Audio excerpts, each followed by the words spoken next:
우리 그 토요일 날이죠. 토요일 날 두 번째 녹화를 합니다. 지금이 2026년 2월 21일 오후 7시 4분이네요. 그러니까 이제 밤 시간입니다. 밤 7시 4분에 녹화를 합니다.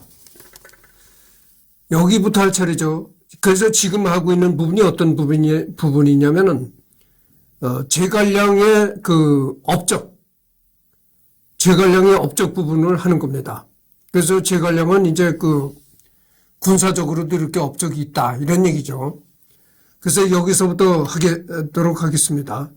제갈량과 사마의가 전쟁을 하게 되자 사마의는 무장을 갖추고 군사들을 훈련시키면서 비밀리에 사람을 파견해 제갈량의 동태를 살펴보게 했다. 정탐을 마치고 돌아온 사람이 보고하길 제갈량은 간소한 수레를 타고 칠그로 만든 두건을 쓰고 있으며 손에는 배구선을 들고 삼군을 지휘하는데 군사들은 그 배구선의 신호에 따라 진격하거나 정지하였습니다라고 보고하였다. 그 보고를 들은 사마의가 탄식하면서 명사로다라고 말하였다. 그러니까 이제 제갈량과 사마의가 전쟁을 하게 되자 이 사마의가 제갈량의 동태를 이제 그렇잖아요. 우리 대한민국이 적국의 북한이 적이잖아요. 북한이 적이니까 이제 우리 대한민국은 이제 수시로 이 김정은의 동태를 앓고 싶어서 하듯이 그런 거죠. 그래서 이제 사마의가 제갈량의 동태를 이제 해보니까 아주 제갈량이 아주 자기 직책은 높지만 직책에 어울리지 않은 아주 그렇게 간소한 그런 수레를 타고 다니고 또 여기 두는 칡으로 만든 여러분들 산에 가면 그 칡 있잖아요. 그런 칡줄로 만든 두건을 쓰고 있더라 이런 얘기죠. 그거를 듣고 사마의가 제갈량이 적국의 사람이긴 하지만 어쨌든 간에 훌륭한 사람인 것만은 틀림없다 이렇게 얘기를 했다는 거예요. 송나라 증조가 편찬한 유설 위 글은 적군의 공격을 방어하기 위해 출정한 사마의가 접자를 보내 제갈량의 움직임을 탐지한 내용 중 하나이다. 이를 통하여 제갈량이 어떤 모습으로 전장 지휘를 했는가를 그려볼 수 있게 한다. 첫째는 일국의 승상인 그가 타고 다닌 수레는 보통 사람들이 타는 장식 없는 수레였고, 그래서 이 적국의 사마의가 제갈량을 그렇게 비록 적이긴 하지만 훌륭하다고 탄복했다는 게 이게 참 의미심장한 거죠. 첫째는 일국의 승상인 그가, 그러니까 일국의 2인자, 황제배 다음으로 2인자에 해당하는 그가 수레를 타고 다니는데 제갈량이 타고 다니는 수레를 보니까 참 그 수레가 일반 평민들이 타는 허술한 그런 거더라 이거요. 그러니까 지금으로 말하면 이런 얘기입니다. 지금으로 말하면 일국의 2인자가 국무총리 정도 되는 사람이 타고 다니는 차를 보니까 무슨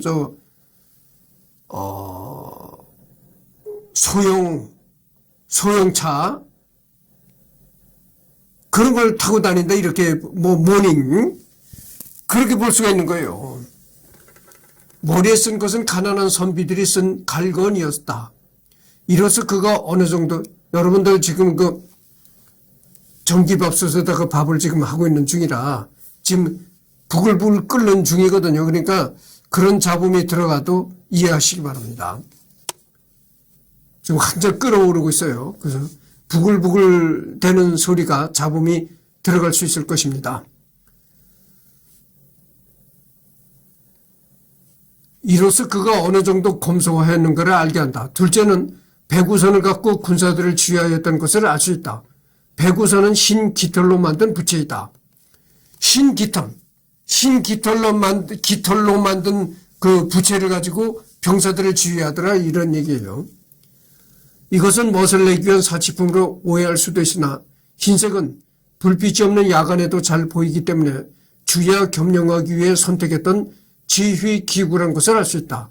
이렇듯 검소하고 단아한 제갈량의 모습을 전해들은 사마의인은 제갈량을 명사라고 했는데 이 말 속에는 그가 가볍게 상대할 수 없는 인물이라는 것을 깨달았다는 의미도 담겨있다.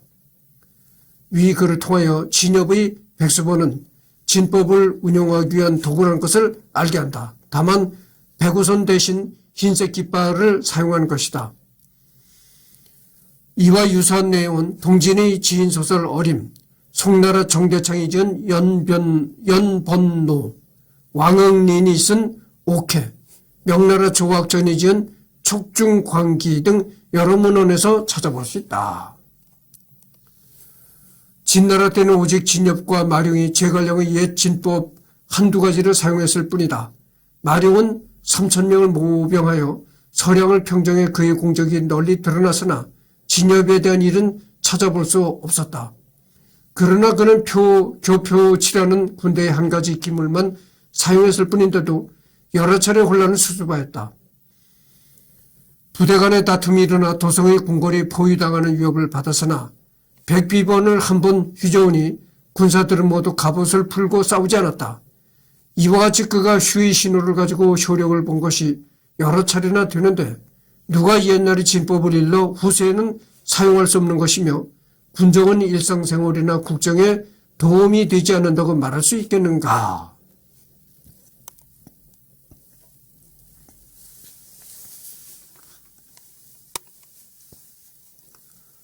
진엽과 마룡의 일은 후대에서도 관심사가 되었다. 한 예로 송나라는 황제까지 나서서 진법에 대한 연구를 활발하게 진행했던 시기가 있었는데 이때도 진엽과 마룡의 고사는 비중 있게 다루어졌음을 다음과 같이 확인해 볼 수 있다. 위 글은 진부량이 쓴 역대 병제에 있는 내용 중 하나이다. 그는 옛날에 사용했던 진법은 지나간 유물이 아니라 후대에서도 사용할 수 있다고 하면서 진법과 같은 군사 분야의 제도들은 군대에서만 필요한 것이 아니라 인간의 일상생활이나 국가의 통치 수단에서도 활용할 수 있다고 했다. 이와 유사한 내용은 같은 시기 장려우가 편찬한 군서고색과 왕응린이 쓴 옥회를 비롯하여 적지 않은 문헌에서 찾아볼 수 있다.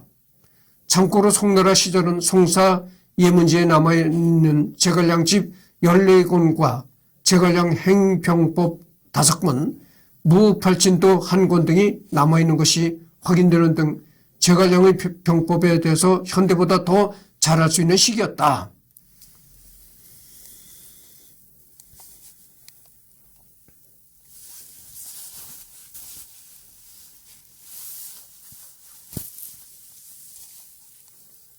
진서 마룡 열전에 따르면 마룡은 팔진도를 이용하여 독발수 기능을 토벌했는데 불과 3,500만 명의 군사로 수만의 적군을 토벌했다고 한다. 이는 무경 7서 중 하나인 당태종 2위 공문대에도 나오는 내용으로 이 책 자체는 당태종과 이정이 실제 말한 것이 아닌 위서이다. 그러나 사고 전서 총목 제2회에 따르면 비록 책은 위서이나 옛 이정과 당태종의 유사를 따라 당나라 말기, 송나라 초기 선비가 지은 책이었고 정원의 정관세원에서는 학식과 모략이 있는 자가 지었다고 일렀던 것이다. 전번 시간에 내가 당태종과 이정이 그 대화를 나누는 걸 소개했잖아요. 근데 그게 위서라는 겁니다. 하여튼 뭐 그렇고요. 따라서 이 책은 제갈량과 마룡이 사용했던 팔진도의 녹각거와 편성거가 당나라 말기 송나라 초기 이 시대에도 전해지고 사용되었던 것을 증명하는 책이다. 또 이위 공문대뿐만 아니라 송사지 195권에도 신영 2년이 언제냐면 1069년 11월 당시 송나라 변방의 장수들에게 제갈량의 팔진법을 연구하여 가르치고 신영 8년, 이때가 언제냐면 서기 1075년이라는 겁니다.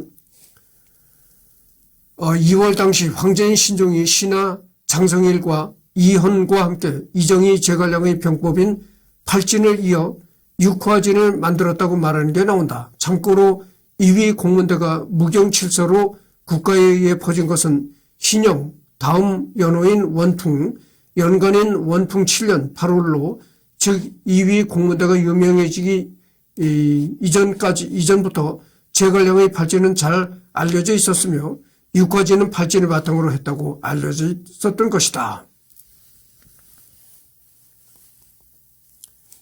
송나라 시절에는 송태종이 명령한 발진이 여나라에 밀렸다는 글도 보이나 이는 전투마차나 수레를 잘 활용하지 못하고 투사 무기가 제대로 갖추어지지 않은 상태의 일로 보이며 송진종 시절엔 여전히 제갈량의 발진법이 변방의 장수들에게 가르쳐질 정도로 전술로서의 가치가 충분했던 듯하다. 사실 전투 마차를 이용한 전술은 여나라의 철효 같은 중기병인 기사를 상대로 얀지슈카 같은 명장이 잘 사용하기도 했고 유서에서는 북방민족을 제갈량의 발진법으로 막자는 얘기도 나온다. 당대가 카타프락트가 동아시아에서 처음 사용되었던 시기라는 점을 감안하면 유효한 대책으로 여겨졌던 듯하다.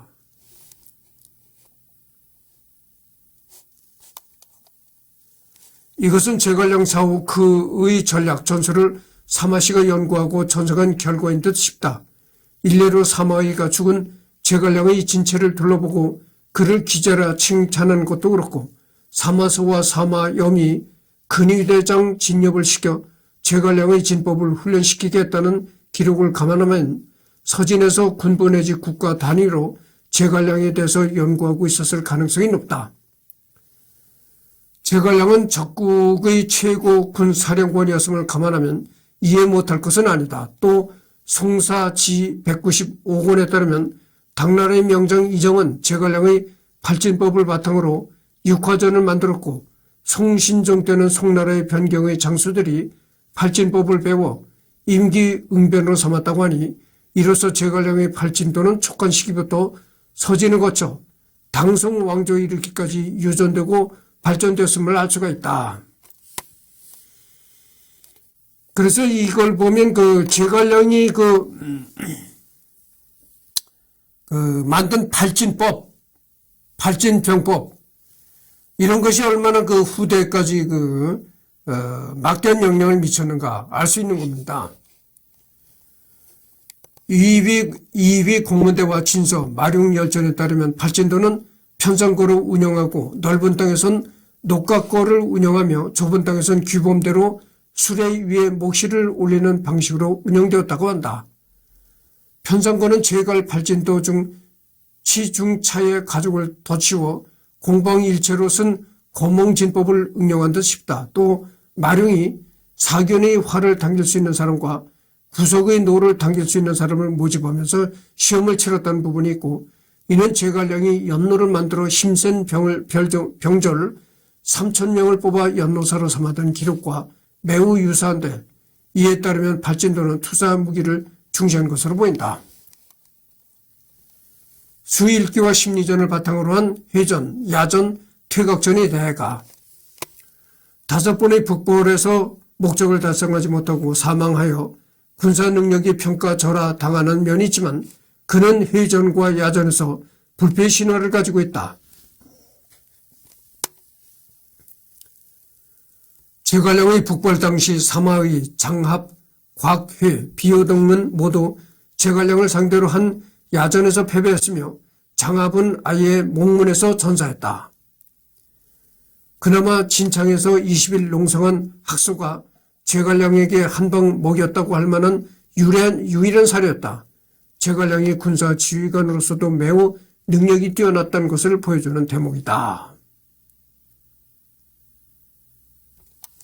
그러니까 이 제갈량은 아주 군사적으로도 뛰어난 안목과 소질이 있었다. 이렇게 말할 수가 있는 겁니다. 전체적인 수싸움이 특기고 적군으로 두면 까다로운 타입이었다. 아군의 수를 보고 예측하여 군대를 미리 빼버리고 포진으로 숨통을 조여오는 타입에다가 소모전을 강요하려 해도 불리한 전투는 절대 하지 않는다. 그렇다고 요지 선점을 게을리하느냐? 그것도 아니라서 요지는 미리 선점해서 방어에 충실했다. 적으로 상대한다 치면 진가가 나오며 깨부수기 힘든 타입이다. 그와 맞상대했던 사마의가 그의 포진을 보고 천하의 기자라고 했던 것에 또 알 수가 있다. 잠깐만요.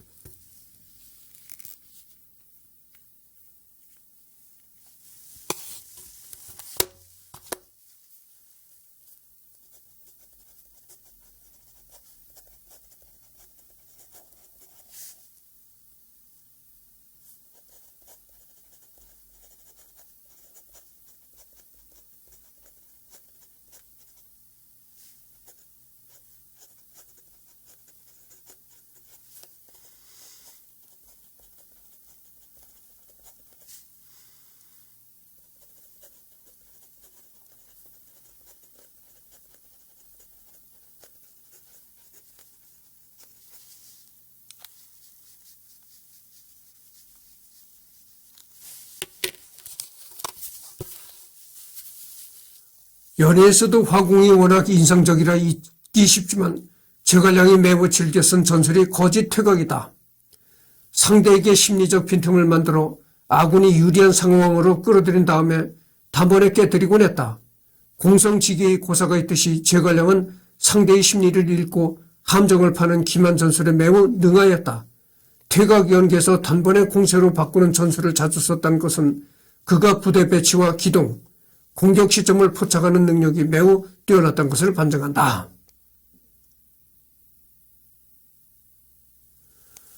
또한 그의 용병에서 뛰어난 점 중에 하나는 퇴각전이다. 별동배, 괴멸, 군량 부족 등으로 퇴각할 때마다 신속 정확하게 처수했는데 일반적으로 퇴각할 때 도망치는 쪽이 불리하지만 제갈량의 경우에는 추격으로 인한 피해는 거의 없을 뿐더러 공격하는 입장에서 퇴각하는 제갈량군을 섣부르게 추격했다가는 역공에 걸려 대패를 당하곤 한다. 왕상과 장합이 대표적인 예시. 이는 앞서 언급한 대로 상대의 심리를 읽고 이후의 행동을 면밀히 분석해 대응하는 제갈량 특유의 장점이 있다. 그 때문에 오장원에서 제갈량의 육자 사마의는 한군을 쫓아가는데 갑자기 한군이 반격할 것 같은 태도로 나오자 장합 꼴나기 싫어서 추격을 도중에 멈췄다. 나중에 그것이 허세였던 것을 알게 되자 자조했다고 한다. 삼국지연에 의해서 가짜 제갈량을 보고 사마의가 도망갔던 것은 오장원 사람들이 지어낸 이야기가 후대에 유명해진 것이다. 군사사상, 현재 남아있는 제갈량 집에 병요 한 편이 남아있는데 여기서 제갈량의 군사사상이 어떤지 엿볼 수 있다. 이것저것에서 모은 것들이긴 하지만 남은 분량을 대략적으로 살펴볼 때 그리 핵심에서 벗어나 있지는 않을 것이다. 제갈량은 군대의 군기에 굉장히 중점을 두고 있었다. 심지어 군기가 선 군대는 장군이 무능하여도 패하지 않고 군기가 서지 않은 군대는 좋은 장소로도 이길 수 없다라고 말할 정도로 군기를 위에 두고 바라보고 있는 듯하다. 여기서 군기는 아마도 군의 령이 바로 선 정도, 사기 혹은 전투력, 그 자체와 연결되는 개념으로 보인다. 특히 장군의 지휘보다 군기 정도를 위에 두는 점은 제갈량의 독특한 시선이다.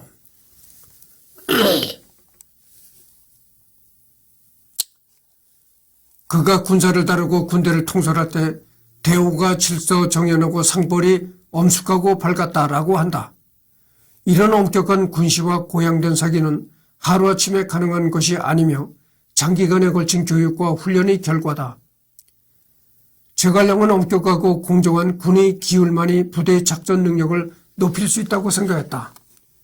제갈량은 1차 북벌이 끝나고 군사와 장수를 줄이고 보를 분명히 하고 과오를 반성하여 장래 능히 변통할 수 있는 방안을 헤아리려 하였고 만약 그러지 못한다면 비록 군사가 많다 한들 무슨 도움이 되겠냐고 했다.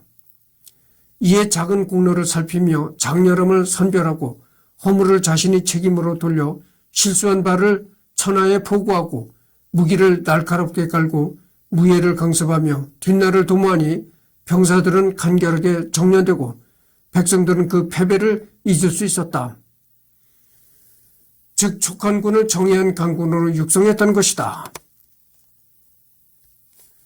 이 덕분에 5차 북벌 때 엄격한 기울로 인해 경작하는 군사들이 위수 강변의 백성들과 섞여 지냈으나 백성들은 편안히 지내고 군에는 사사로움이 없었다. 진나라 사람인 원조는 제갈량의 촉한군이 계속 전투할 수 있었던 비결로 제갈량의 법령이 밝았고 상벌이 믿음을 주었으며 사절이 명을 바쳐 험난함을 마다하지 않았으니 이 때문에 계속해서 싸울 수 있었다라고 했다.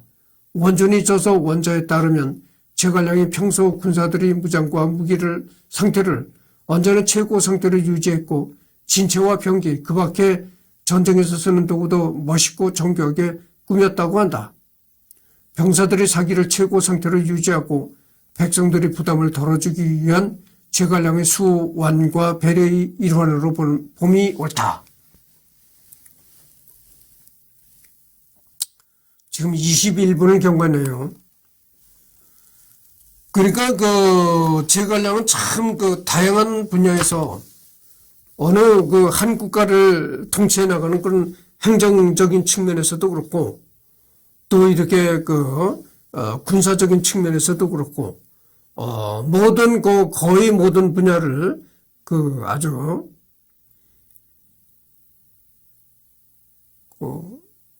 달인이었다 그죠. 한마디로.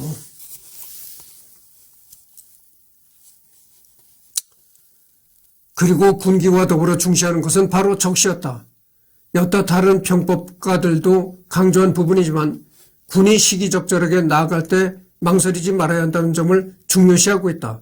또 정찰 후 전진 시 세심한 주의를 기울이는 면모 또한 보이고 있다. 마치 실시간 전략 게임에서 정찰 후 맞춰가기만 하면 최소한 쉽게 지지 않는 것처럼 신중한 전진이라는 기본을 강조하고 있다. 그는 무릎 군대가 행군을 하고 진영을 구축할 때는 먼저 신복이나 향도를 보내 전방의 상황을 자세히 알아야 한다고 했으며 척구를 중시했다. 그는 평소에도 주요 길목에 순찰병을 드나들겠으며 이렇게 정보를 중시한 덕분에 제갈량은 마치 자국을 돌아다니는 것처럼 적국의 신하를 돌아다닐 수 있었다. 적국의 산하를 돌아다닐 수 있었다. 그래서 여기 보면 제갈량은 먼저 싸우기 전에 적진을 아주 살핀다는 거죠. 그리고 아주 순찰, 중요한 길목마다 아주 순찰병을 두어가지고 순찰을 그렇게 중시했다는 거죠. 아마도 제갈량은 이 병요 한 편을 지으면서 복잡한 전술을 말하려는 의도보다는 촉한 군사 전술의 기본틀을 완성시키는 의도가 강했던 듯하다. 말 그대로 촉한을 위한 FM, 즉 야전 교범을 만들려고 했던 것으로 보인다. 개개 지휘관의 신출 기물은 전술 능력은 교육으로 얻을 수 있는 것이 아니었기 때문에 강한 군대가 바로 서면 평범한 지휘관도 기본은 할 수 있을 것이라고 믿었고 신중한 군사 운영이 거기 뒷받침된다면 적어도 지지는 않는다고 보았다. 강한 군대를 만들고 그 군대를 신중히만 운영한다면 지지 않는다는 점을 제갈량은 알고 있었다.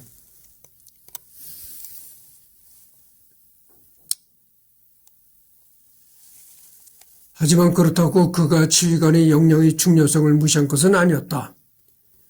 충성심의 적절한 활용이 지휘관의 역량임을 강조하고 법에 의한 공명정대한 군무 운영 또한 강조하고 있다. 무엇보다 지휘관의 역량은 조직 내 교만하고 속임수를 일삼는 이들을 잡아내고 속아내는 데 있다고 말한다. 이들을 잡아내고 바른 인물을 올리는 것이 지휘관의 역량이라고 말하고 있다. 그래서 그는 훌륭한 장수의 기준을 세웠다.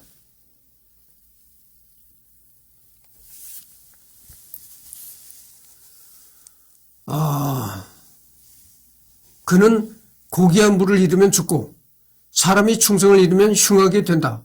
훌륭한 장수는 그것을 지킴으로써 뜻을 세우고 이름을 드러낸다라고 했으며 훌륭한 장소는 시시각각의 흐름에 대응하기 위하여 허리띠를 풀지 않고 발이 땅을 밟지 않는다라고 했다. 또한 귀하게 대우해도 오만하지 않고 일을 맡겨두어도 마음대로 하지 않고 도와주어도 감추려 하지 않고 그만두게 하여도 두려워하지 않으니 이런 까닭의 훌륭한 장수의 움직임은 마치 오염되지 않은 백옥과 같다고 했으며 또 병법 숙달의 훌륭한 장소는 아깝지 않은 것으로 몹시 아까운 것을 기르니 버리는 것보다 얻은 것이 많다고 하여 군대에서 중요한 것과 그렇지 않은 것의 차이를 분명히 하도록 했다. 제갈량은 기본에 충실한 군사 사상을 보여준다. 아버지로서 촉한 군이 미래를 아끼는 마음이 드러난 것도 같다. 정말로 기본에 충실한 것만이 승리의 유일한 지름길이라고 제갈량은 말하고 있다. 전쟁은 화려한 전술이 주가 아니라 일반 백성들의 땀방울로 이루어진 경제력, 그것을 독려하는 정치가의 역량, 그리고 그를 바탕으로 이루어진 군대를 기본에 맞게 운영하는 것, 이것이 주라고 제갈량은 말하고 있는 것이다.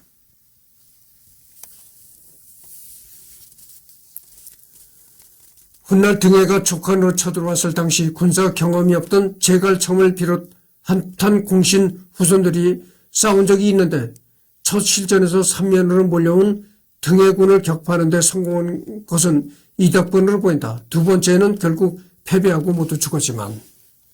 그 다음에 그 무기 개발. 잠깐만요.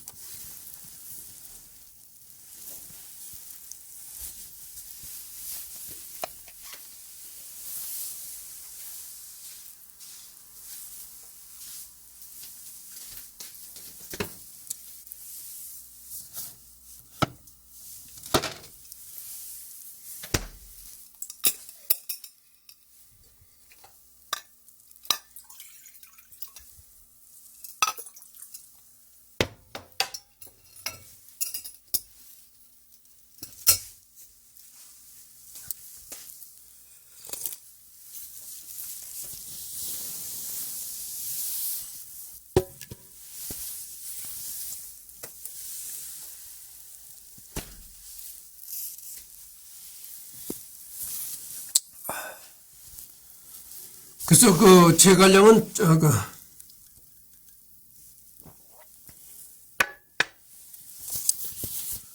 병법도 이제 그 연구를 했지만 무기 개발도 했다 이런 얘기죠. 그러니까 정말 제갈량과 같은 인물은 참 그 인재 중에 인재라고 할 수가 있는 거죠. 또한 광업의 발전 부분에 나오지만 부연해 보자면 초기에는 철광 또한 풍부했는데 제갈량은 철광 개발을 독려하고 그 무렵 개발되던 백년강과 시화법 등의 최신 재련 기술을 도입, 갑옷 투구와 무기류를 개량하였다. 백년강이라는 것은 이제 두드려서 잡단 성분을 제거하는 것이다 이런 얘기입니다. 촉관의 전설적인 대장장이 봉원이 만든 칼은 쇠구슬을 가득 채운 대나무를 일격에 절단했고 촉관의 투구는 25석 쇠뇌의 일격을 버텨냈다고 한다. 또한 쇠가시를 많이 만들어서 주요 통로에 뿌려 일종의 지뢰처럼 사용했는데 사마의는 제갈량 사후 그를 추격할 때 병사들에게 밑에 나무를 덧쓴 신을 신겨 이를 막으려 했다고 한다.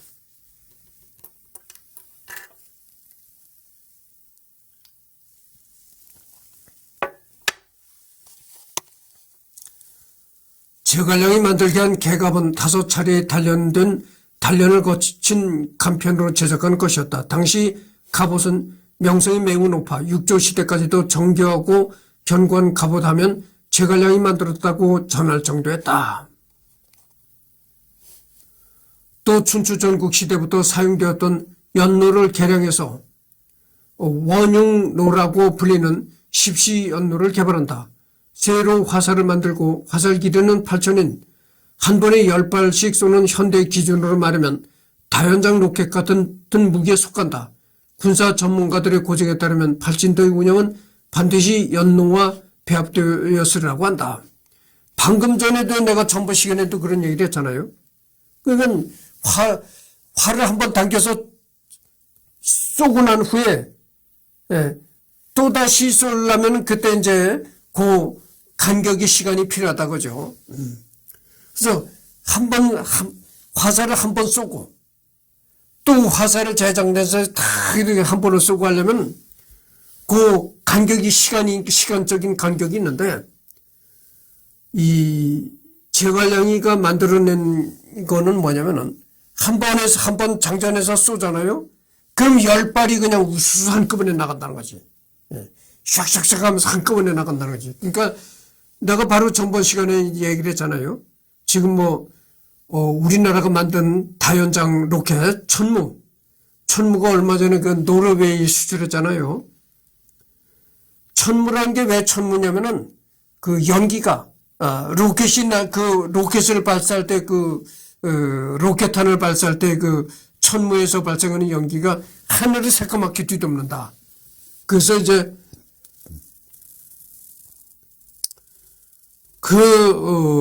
포연 로켓을 발사할 때 나오는 연기가 하늘을 뒤덮는다 해가지고 천무라고 하는 것이죠. 적이 진내로 들어올 경우 가까우면 단병 접전을 벌이지만 멀면 10발을 한 번에 쏠 수 있는 강력한 연노로 적을 제거했다. 화양국지 유후 주지에는 승상 제갈량이 불흥의 힘센 병졸 3,000명을 뽑아 연노사로 삼았다는 기록이 있다. 1964년 성도 비현에서 동으로 만든 노기가 출토되었는데 그 표면에 33자의 글자가 새겨져 있었다. 내용은 이렇다. 경효 4년 2월 30일 중좌랑 좌전업 유순업 이진침 공양안이 만들다. 10석의 기계로 무게는 3근 12량이다. 제갈량이 죽은 지 30여 년이 지나 만들어진 이 기계는 제갈량의 유지에 따라 만들어진 것이다. 10석의 기계인데 지금도 중국 도량형으로 534.6근에 해당된다. 화살을 장전하고 운반하는 사람까지 포함하면 아마도 7, 8명의 연노사가 있어야 발사가 가능할 것이다. 진나라 사람 이흥은 이를 신노라고 불렀으며 유력이 좋아서 남성의 학자 왕응리는 십시 연노를 산을 무너뜨리는 연노, 즉 최산노라고 불렀다. 그래서 이게 한꺼번에 10발이 나가는 화살이 얼마나 그때 당시로서는 상당히 강력했다는 거죠. 강력한 무기였다 그거죠. 그래서 그 무기를 뭐라고 했냐면 산을 무너뜨리는 연노다. 이렇게 최산노라는 사람이 그런 얘기를 했다는 거죠. 그러니까 그때 당시엔 그게 상당한 무기였다 그죠. 아주 10발이 그냥 순식간에 나가는 걸 보고 저게 좀 산을 무너뜨리는 굉장한 무기로구나. 이렇게 얘기를 했던 거죠.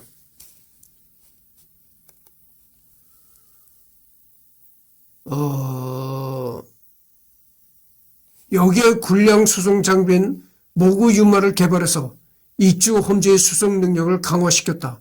운송 수단이 부족한 초원쟁패 시절에 파초의 물자를 한중과 관중으로 보내는 것이 불가능해서 진나라가 천하를 통일하던 시절 관중에 모아둔 군량에 의지하는 것과 비교한다면 장족의 발전이라고 볼 수 있다. 외교. 그러니까 이제 제갈량 시대의 외교는 어땠는가? 이제 이거를 알아보는 거죠. 제갈량은 일강이약이라는 전황에서 위를 우선적으로 쳐야 한다는 것을 인식하고 있었고 그렇기 때문에 오와 맺은 동맹에 각별히 신경을 썼다. 물론 손권이 유비 때처럼 언제 뒤통수를 칠지 알 수 없는지라 늘 전전긍긍해야 했다. 그러니까 위나라를 제갈량은 위나라를 쳐야 된다 이렇게 평소에 생각했다는 거죠. 그래서 위나라를 치기 위해서 총나라와 오나라가 동맹까지 맺었다 이런 얘기입니다. 힘을 더 강하게 하기 위해서. 그래서 우리나라도 예전에 우리나라 역사도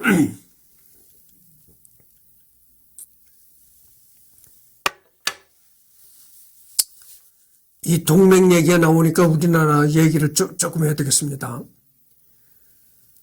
지금 우리나라는 어느 나라와 동맹을 맺고 있나요?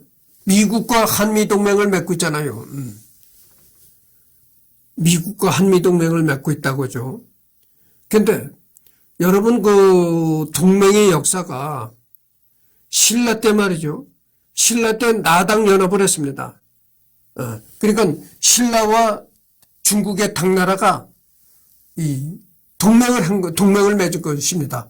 그 나당연합이라고 하는데, 그래가지고 나당연합을 통해가지고 신라가 삼국을 통일했잖아요. 그래서 그런 걸 보면은,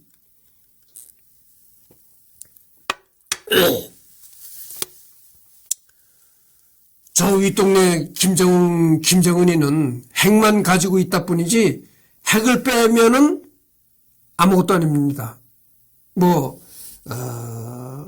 핵을 제외한 군사를 제대로 그런 것도 아니고, 경제를 발전시킨 것도 아니고, 경제를 발전시켜서 아주 북한이 경제대국이 된 것도 아니고, 지금도 휴전선을 통해서 내려온 사람들, 휴전선을 통해서, 내려와가지고 자수한 이런 사람이 나와서 하는 얘기를 들어보니까, 정말 북한 군대는 형편없는 거예요. 아주 못 먹어가지고 다 이 영양실조가 거의 다 왔다는 겁니다. 그 영양실조로다가 거의 다 그렇게 보내는데, 그런 영양실조 상태의 군대가 얼마나 전쟁을 하겠는가. 아니 귀순한 사람이 그런 얘기를 하는 거예요.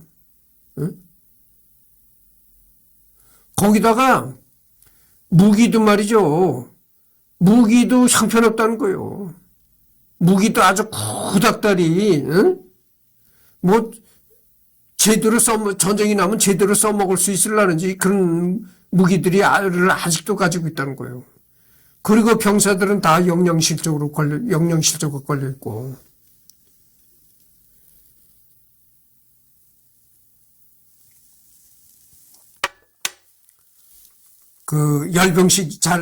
김정은이가 또 열병식 좋아하잖아요. 훅 잡으면 열병식을 하는데, 그 열병식에 나오는 무기, 또 열병식에 나오는 군대가 입은 군복 같은 거 좋아 보이잖아요. 그게 보여주기식이라는 거예요. 보여주기식.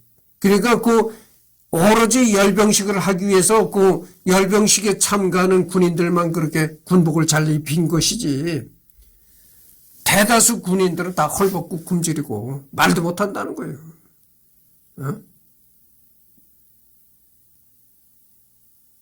그러니 내가 정말 한심하다고 느낀 게 뭐냐면은, 이 배식을 하잖아요. 군대에서 병사들한테 배식을 하는데, 배식을 할 때 이 주걱으로 밥을 뜨질 않는다는 겁니다. 젓가락으로 밥을 떠서 이 배식을 하고, 식기에다가 밥을 얹어 놓는데, 왜 젓가락을 뜨냐면은, 젓가락으로 떠서 밥알을 세워 놓는다는 거예요. 그러니까 밥을 조금 주려고 밥알을 이렇게 살포시 세워 놓아서 준다는 거예요. 그러니까 꾹 누르면 쑥 들어가지. 아무것도 아니지. 거기다가 단무지, 우리나라 말로 하면 단무지라고 하는데, 저 북한에서는 그거를 뭐라고 하여튼 내가 지금 딱 떠오르지 않은, 여기 신경 쓰다가 떠오르지 않는데,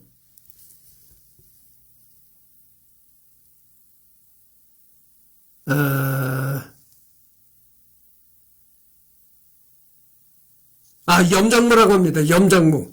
북한에서는 그걸 단무지라고 안 하고 염장무라고 한다는 거예요. 근데 염장무를 주는데, 그 염장무도요, 세 가지로 그러니까 준다는 거예요. 그러니까 다 같은 염장무인데, 하나는 세모로 이제 오려가지고 주고, 하나는 동그라미로 오려주고, 이런 식으로 한다는 거예요. 그러니까 염장무를 이렇게 모양만 다르게 해서 준다는 거지, 이제. 모양만 다르게 이렇게 서너 가지 해서 준다는 거야. 똑같은 염장무인데, 이 모양만 다르게 해서 이렇게 준다는 건데. 그 염장무가 같은 염장물에도 우리나라 단무지는 그래도 먹으면 달콤하고 뭐 그런 맛이 괜찮잖아요. 근데 북한 염장무는 그게 아니래. 아주 맨날 그 뭐 소금에 절인 그 무만 아주 질리고 그 맛도 없다는 거예요.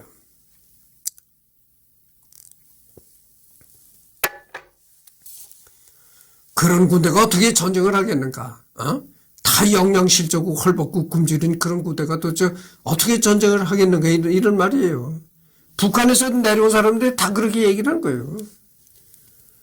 형주 공방전에서 서술하던 손권은 유비 시절 그를 너무 호구로 봤다가 형주 공방전과 이릉대전 직후 유이남정에서 나름대로 생고생을 했기 때문에 제갈량 집권기부터는 제대로 된 동맹관계를 형성했다. 실제로 후일 장관이 상용 급습 작전을 기획하자 오이 대신이 촉관이 배신한 것은 아닐까라고 논의했는데 손고는 자신이 가족을 걸고 촉이 그럴 일은 없을 것이라고 장담할 정도였다.